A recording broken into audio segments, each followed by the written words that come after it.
I'd like to introduce the CMO of LinkedIn Sales Solutions, Justin Schreiber. And his fun fact is if you were to pull up his iTunes account, he'd have Kenny Loggins and the Killers next to each other, because this guy will listen to anything. He'll listen to the cat scream. So, fantastic. Justin, I want to bring you up. He's going to have a great presentation here. Come on up.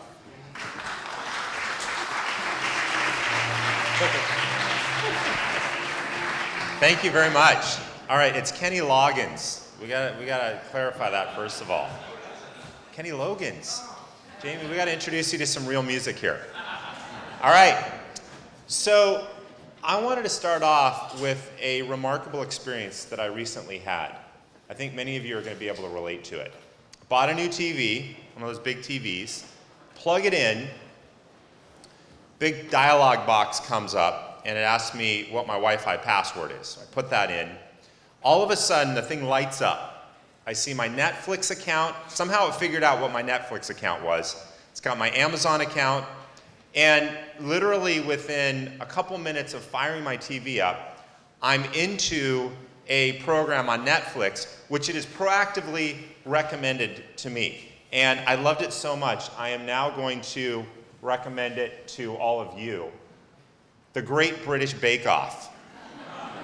Has anybody seen this show? All right. It's an awesome show. What was really amazing, though, is I didn't know anything about this until Netflix recommended it to me. And suddenly I'm watching 1, 2, 3 episodes back to back. I loved it. All right, so we're gonna get a little personal here. It's time to get to know everybody. I want to talk a little bit more about binge TV watching.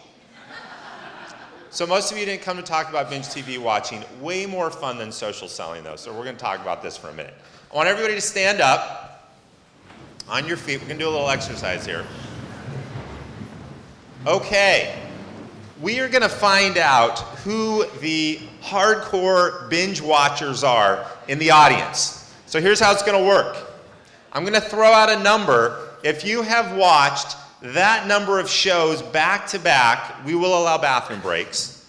If you've watched that number of shows back to back, remain standing, otherwise sit down. All right, we'll start with 4 shows back to back. Yes, all right, no problem. Okay, some of the more erudite people in the crowd sat down. Take a look at who they are. They're the people you want to sit next to for the final exam. 5 shows. 6 shows. We have some confident people. They're like, not even close. 7 shows. Yes. 8 shows. All right, we're going to take a leap. We're going straight to 10 shows. 11 shows. All right, now it's getting serious. 12 shows. He's out. You're still in? All right. I think it's 12 the winner. Tell us what program was so compelling that you had to watch 12 shows back to back. Daredevil. All right. I once did this exercise and someone actually admitted that it was Family Guy. He was promptly escorted out of the room. We never used to watch TV like this before. We'd sit down, we'd watch our TV show interrupted by commercials, and then we'd move on to whatever else was on. This notion of binge television watching is an indicator of a larger phenomenon that's happening. The reason we watch TV like this is because these services that serve it up know us so well and the kind of programs that we want to watch that it becomes irresistible.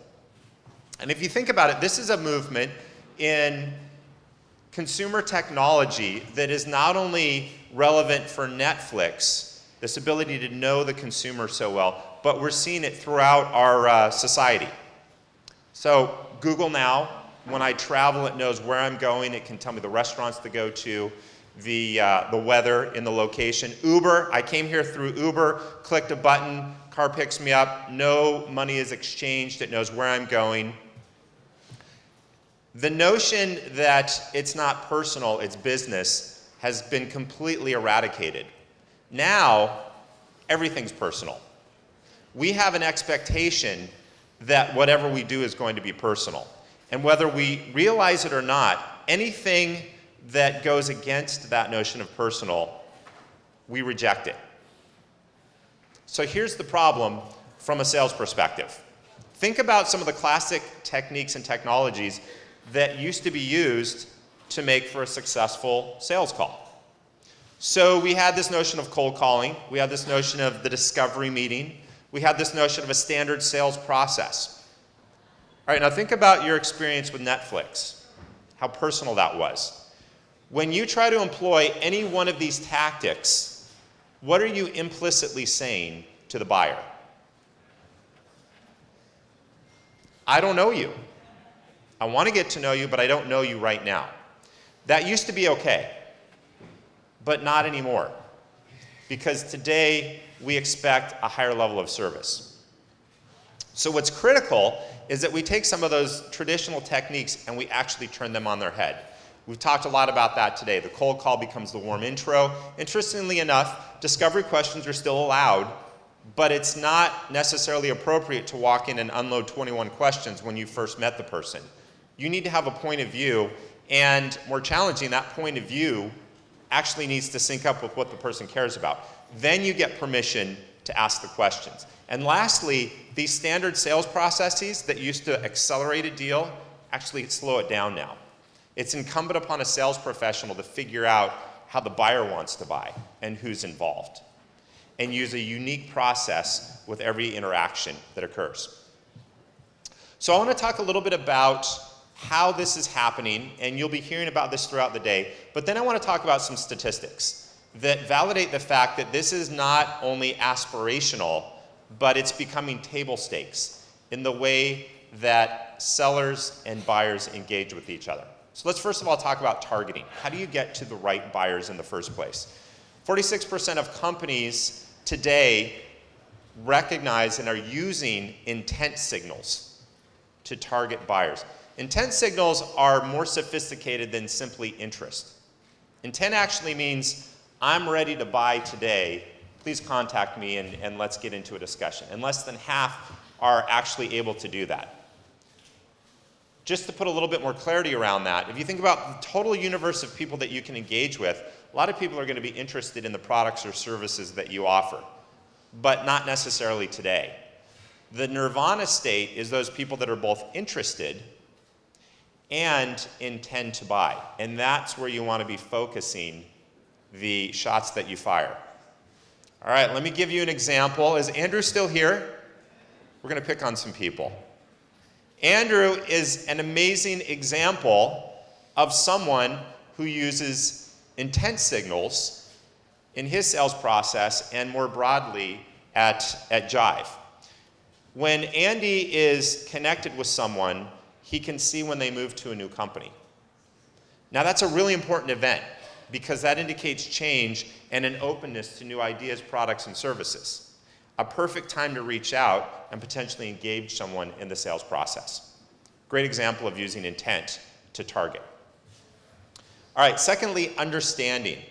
Again, before we engage with the buyer, it's so important that we understand their biases, their objectives, but also how they actually want to consummate the purchasing process. The top performers that we've benchmarked, those people that are exceeding club or going to club and exceeding quota, we found something very interesting about them. If you look at the way they spend their week, they literally spend 25% more time than the next echelon of sales professionals in doing research on the buyers before they even reach out. Another perfect example. Not only do they understand the individuals, but they recognize that there's not just one individual involved in the process. The bad way to approach it is to single thread through one individual and have relatively little understanding of how they want to buy. The right way is to understand all the people in the buying process. CEB's done a lot of interesting work on this. All right, is Michelle here? All right. Michelle, raise your hand if you're here. Hi, Michelle. Everybody get to know Michelle for drinks. She is another superstar. So Michelle does something that might seem kind of remarkable until you see what kind of results she gets. 2 to 3 hours before she actually engages with a buyer or a prospect, she spends researching them, reading the things that they post, visiting the places where they might want to hang out. And this has borne extraordinary fruits. Michelle can tell you more about this later, but she was actually able to make contact with a very significant decision maker from Intel, did some research and found out this person was speaking at a conference, big data related to sports, and as a result of that, had some insight into what this person might care about, and it was that insight that was able to break open the conversation. Think about Netflix and how well they know us. Another analogous scenario where Michelle knew the person that she was trying to reach out to. All right, and let's talk a little bit about acting. So in order to act, the top sales professionals are sending 150% more content into the people that they're trying to connect with. And they're also requesting introductions 23% more of the time. Not single threading, but multi-threading. And they're also trying to create value through the content that they go ahead and serve up. So you think about, again, that notion of single threading, and you got one generic piece of content and you just use it again and again and again, versus what if you could understand that person so well and have a library of information that you were able to access in order to open up that door. All right, is Jeff in the room? All right, Jeff is right there. Jeff is another great example. I love this story. Jeff was able, again, to research the individual. He then was able to find out something very interesting about the person that he was trying to reach out to. In this case, it wasn't even related to the job. There was a topic around health and wellness that he knew this individual cared about. He sent an in-mail to this individual and referenced health and wellness, and she immediately responded back and said, "I loved your in-mail, you completely nailed it.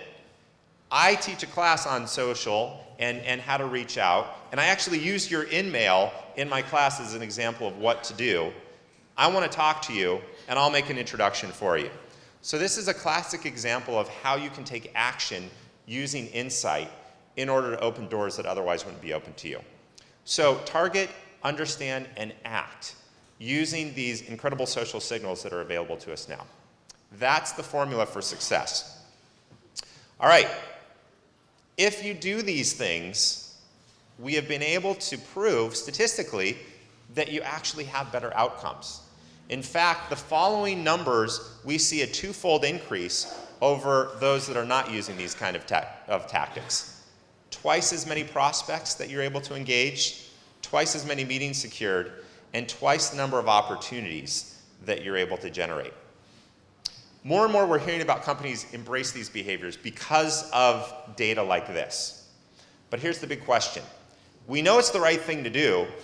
How do we actually do it? So we've got this very interesting notion of leading indicators or behaviors that actually point to a successful social selling sales cycle. And there are 4 components to this formula, if you will, or this index. It's called the Social Selling Index. I want to walk through it really quickly just so you understand it. And then I want to talk about how this is correlating across industries, companies, and different demographics. So the Social Selling Index measures 4 things. How many of you, by the way, actually have heard of the Social Selling Index before? All right, so we have an advanced group here. One is you're using your profile, your social profile, to promote the expertise that you can bring to the table. Notice that I didn't say to sell, you're actually promoting your ability to help. And that's an important difference or distinction. Number 2, you are effectively using social media to find the right people. Searching in an intelligent way, thinking about those that are interested, thinking about those that have intent to buy. Number 3, you're using insights to engage individuals. You're sharing content that will be relevant. And lastly, you're building significant relationships with decision makers. Each of these different factors has a number associated with it between 1 and 25.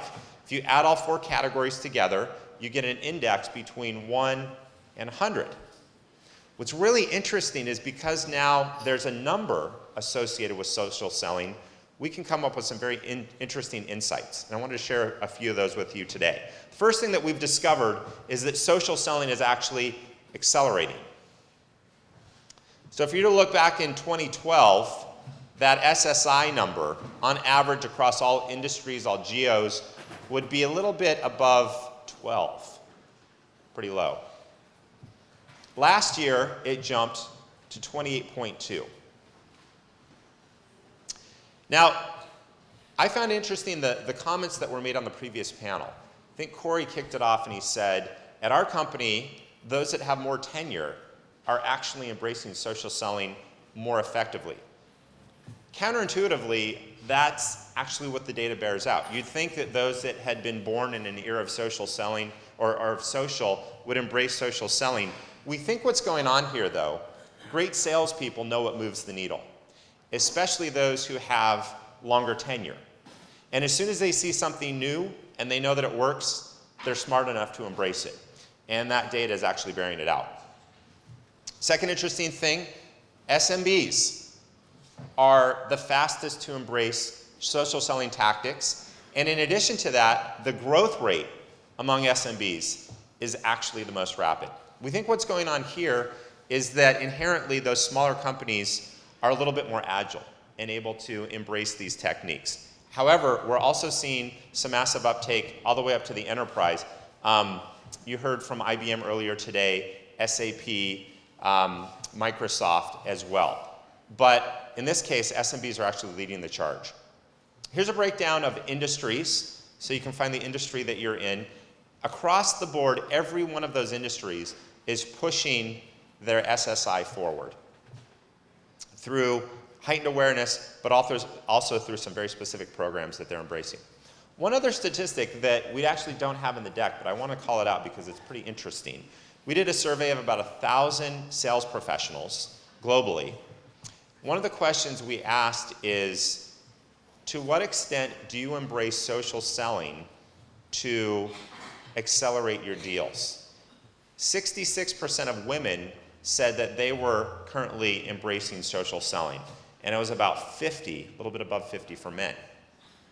We asked, to what extent do you use CRM to accelerate your sales process? And the numbers were actually the opposite. Men higher than women. Take away from that what you will, but I find that a very interesting statistic as well. So you can actually see different types of segments that are emerging from these numbers. All right, so here's the interesting news. You saw on average what SSI looks like, but the number of social sellers that are at the top, we define that as 70 or above in SSI, is a relatively small segment. That's rare air, and if you're in among that company, you're in very good shape. So we want to talk a little bit about who is actually in that rarefied air that's in the room today. All right, so we're going to do a leaderboard. You guys didn't know this, but we pulled some quick data on this. So we're going to look at 10 through 6 first of all. Give everyone a hand.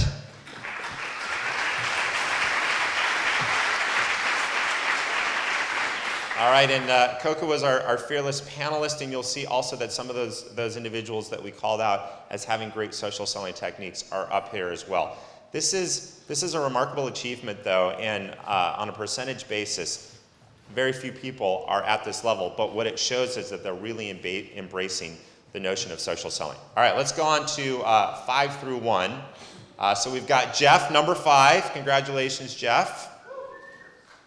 Number 4, Shane.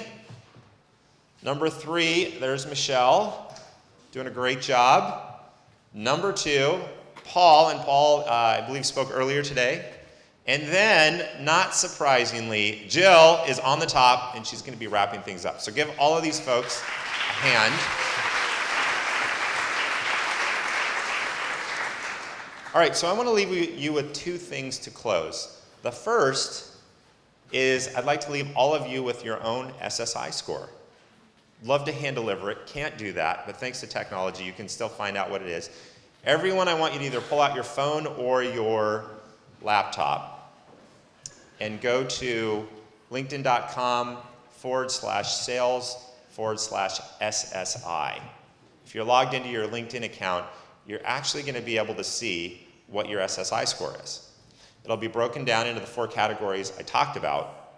If you'd like to get more information on how you can improve any one of those categories, you can drill in and there's more information available to you to make that happen. While you're doing that, I'd like to make one more challenge. There was some information shared today that will actually help you to improve your SSI. So as soon as you've got your SSI, I want you to turn to the person next to you, tell them what your SSI is. We won't have people broadcast this. Tell them what your SSI is, and then I'd like you to share with your neighbor one thing that you're going to take away from this conference today that will actually help you to improve your SSI. Give you a few minutes. Go ahead and turn and have a quick conversation. All right, so that's good material to share at breaks as well.